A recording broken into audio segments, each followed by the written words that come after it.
Hello, sports fan. This is Stephen Hill of Sports Choice Plus and bring you a very special breakdown. I'm going to be covering Can You Really Be Mad at Him? Before I get right into that, I want to make sure you're subscribed to the YouTube channel so you can get all the updates and all the breakdowns. Without further ado, let's get right into it. Looking at Caleb Williams. He was the #1 overall draft pick just a year ago to the Chicago Bears. And before that draft, there was something that transpired where his father, Carl Williams, essentially tried to undermine or either go above and beyond or have lawyers find loopholes in where he could physically make it to where the Chicago Bears couldn't draft him.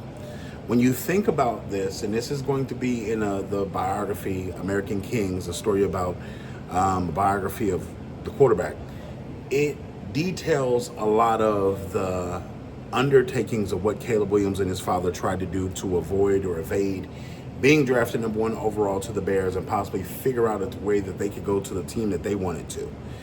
Now, mind you, it's so many different. Let's face it, the Chicago Bears have not been the best organization when it comes to quarterbacks. The way they treat their quarterbacks, the way that they groom their quarterbacks, and the way that they're growing their quarterbacks. When you think about the Mitchell Trubisky situation where you had somebody that had immense talent, but they used him improperly and essentially derailed his trajectory of his career.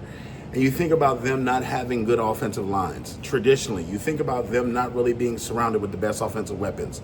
Traditionally, the Bears are known as a defensive team. When you think about the best years that they've had, it's been mostly defense heavy. It hasn't really been quarterback heavy. They have yet to have a 4,000-yard passer in their history. So when you think about so many different things that comes with it, you got to ask yourself, was he right in a sense of trying to protect his son? Was he right in a sense of knowing that, okay, this has been going on for decades. This isn't just 1 year, 2 year, 3 years. And you think about this. What has said that the Chicago Bears are going to be successful offensively in the last 20 years? You know, even when they had that Super Bowl run where they went against the Colts in the Super Bowl, they had Rex Grossman. They didn't have somebody that you thought was going to blow the doors off something offensively. Jay Cutler, low-key, has been the best quarterback in this franchise's history. So from the standpoint, everything that he's had gripe-wise, I would agree with. If I had a son that potentially could get drafted overall #1 and I knew the Bears were on that list, I would be scared. Because it's just like, okay, they look at Eberflus and the offensive coordinator getting fired and them mishandling all the offense and them being as bad as they were on offense. It wasn't all Caleb Williams' fault. Their offensive miscues and woes have been for years. So I don't blame them. I don't blame them. Now, the extra stuff of going to the CFL or trying to evade being drafted, that's kind of crazy. But when you think about it, you know, it's tough. It's tough. Caleb Williams was walking into a situation where he didn't know if they were going to have solid footing under his feet.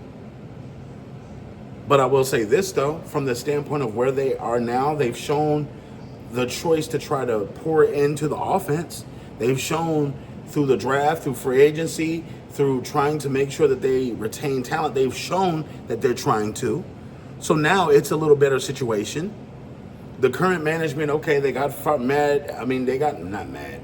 They got rid of Eberflus and brought in Ben Johnson. That was a great move. So to me, the sun's looking a little brighter now in Chicago.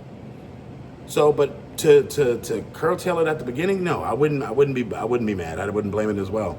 And I think fans have to understand that. The Bears fans have been dealing with the losing for decades. You know, they do have that one Super Bowl in '85, you know, the Super Bowl shuffle and things like that. But realistically, what have you had to cheer about on offense for the last 20, 30 years? Besides Brandon Marshall, Devin Hester. And Devin Hester was mostly a kick returner. So, you know, it's tough. But all you Chicago Bears fans, get in the comment section below. All you NFL fans, tell me what you think as well. And we'll see you on the very next episode.